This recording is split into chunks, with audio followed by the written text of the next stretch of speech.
Le débat du jour, il porte sur cette question liée à la gouvernance et à la transparence dans la gestion des affaires publiques. Hier, le chef de l'État en réunion du Conseil des ministres a abordé ce sujet de la gouvernance transparente de l'État et du renforcement de sa politique de lutte contre la corruption au Sénégal.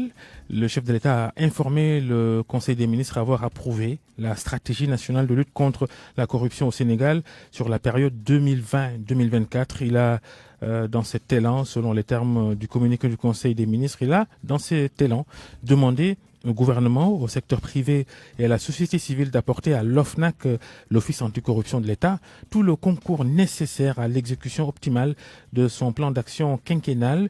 Le chef de l'État a ensuite demandé à l'OFNAC de lui transmettre chaque année un rapport d'évaluation de la mise en œuvre de cette stratégie nationale. Pour en parler, nous sommes avec Mamoudou Kassé, conseiller technique en charge de la communication à l'Office national de lutte contre la fraude et la corruption, l'OFNAC. Bonjour. Bonjour. Abdou Aziz Diop est avec nous aussi. Il est coordinateur adjoint du Forum civil, la branche sénégalaise de l'ONG Transparency International. Bonjour Abdou Aziz Diop. Bonjour Babacar. Alors Mamoudou Kassé, à l'OFNAC, comment on accueille cette sortie du président de la République sur la question de la lutte contre la corruption au Sénégal? Oui, bon, on accueille la décision du chef de l'État avec beaucoup de sérénité et de soulagement. Parce que le document de stratégie nationale de lutte contre la corruption est un document qui agrège un certain nombre de compétences qui ont travaillé depuis bientôt 3 ans. Depuis octobre 2017, nous avons travaillé sur ce document de stratégie nationale de lutte contre la corruption.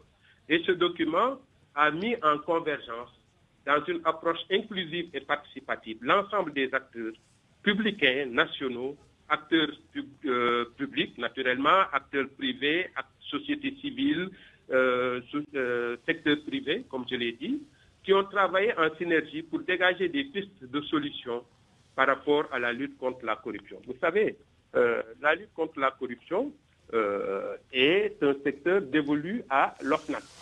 Mais l'OFNAC n'en a pas l'exclusivité, parce que la lutte contre la corruption est l'affaire de tous les citoyens. Chacun doit, à son niveau, lutter à sa façon contre la corruption. Mais l'OFNAC a créé une plateforme de lutte contre la corruption qui met en synergie l'ensemble des acteurs qui ont travaillé avec l'institution à l'élaboration d'un document de stratégie. Et ce document qui a été finalisé et qui a été soumis à validation à l'autorité. Et qu'il a approuvé devant les ministres hier dans la réunion hebdomadaire du gouvernement. Alors Abdou Aziz Diop, au Forum civil, vous en pensez quoi? Qu'est-ce que ce nouveau document, cette nouvelle stratégie nationale de lutte contre la corruption va avoir comme plus-value dans ce combat que vous menez depuis plusieurs années? Oui, Babacar, bonjour à tous vos auditeurs, bonjour à M. Kassé. Comme vous l'avez si bien dit, le Forum civil depuis 1993 est sur ce terrain de lutte contre la corruption, donc bien avant l'OFNAC. Mais rappelez d'abord que l'OFNAC découle d'un triptyque. D'abord, c'était une exigence citoyenne en 2012. Ensuite, il y a eu la volonté politique, mais aussi c'est une recommandation de la Convention des Nations Unies contre la corruption en son article 6 qui demandait aux États parties prenantes de créer un ou des organismes indépendants de lutte. Donc nous avions salué. Mais avant de parler de stratégie, moi je pense que 8 ans après sa mise en place, il est bon de questionner l'impact, évaluer même l'impact de l'OFNAC dans la prévention et la lutte contre la corruption et la concussion et les délits connexes. C'est-à-dire avec toutes ces ressources mobilisées. Je pense que c'est d'abord un premier niveau d'interrogation. L'autre élément, quelle a été la suite aussi donnée aux différents rapports transmis par l'OFNAC? C'était la prochaine question d'ailleurs. Est-ce que ce ne sera pas un rapport de trop? Non, je pense que d'abord, comme je l'ai dit, avant de parler de stratégie, il faut évaluer. Parce qu'un organe indépendant qui a été mis en place, une autorité, qui a fait beaucoup de chemin, mais il faut évaluer aujourd'hui l'OFNAC, quel a été son impact réel. Je ne parle pas d'effet ou d'expérience. Après 8 ans, dans la lutte et la prévention contre la corruption. Parce qu'à l'épreuve des faits, Nous nous basons sur du factuel. Peut-être nous pourrons y revenir. Non, on va demander à Mamoudou Kassé, est-ce qu'à l'OFNAC, vous vous sentez assez outillé pour mener à bien votre mission de lutte contre la corruption dans le pays? Mais bien sûr, naturellement, l'OFNAC est assez outillé parce que l'OFNAC a la mission justement de combattre la corruption au niveau national. Donc, pour l'OFNAC, cette mission de lutte contre la corruption est une mission partagée, aussi bien par la structure, par l'institution, mais également par les autres secteurs, les autres institutions. L'OFNAC la mission de l'OFNAC s'appuie sur 2 leviers. Premier levier, prévention. Ce levier est suffisamment occupé par l'OFNAC parce que nous travaillons depuis quelques années à la prévention des citoyens au niveau sectoriel, au niveau national, au niveau du territoire et tout ça. C'est pourquoi d'ailleurs nous avons anticipé la territorialisation des politiques publiques en travaillant avec les régions, avec les territoires, pour les amener à être informés des actions de corruption, des manifestations de la corruption et des stratégies mises en œuvre pour combattre la corruption. Déjà, à ce niveau de la prévention, l'OFNAC a en tout cas rempli un certain nombre d'activités qui lui ont permis véritablement de faire un maillage national. Maintenant, il y a un autre levier, c'est le levier de la répression. Vous savez que la répression est un secteur partagé avec d'autres institutions, aussi bien l'OFNAC que la justice. Et de ce point de vue, on n'a plus de nouvelles, par exemple, sur ces dossiers, près d'une vingtaine que vous aviez transmis il y a quelques mois au parquet. Considérez que l'OFNAC a fait son travail. Ouais. C'est la réponse. Abdoulaziz Diop, alors, tout cela, pour vous, semble être de la littérature, pas plus.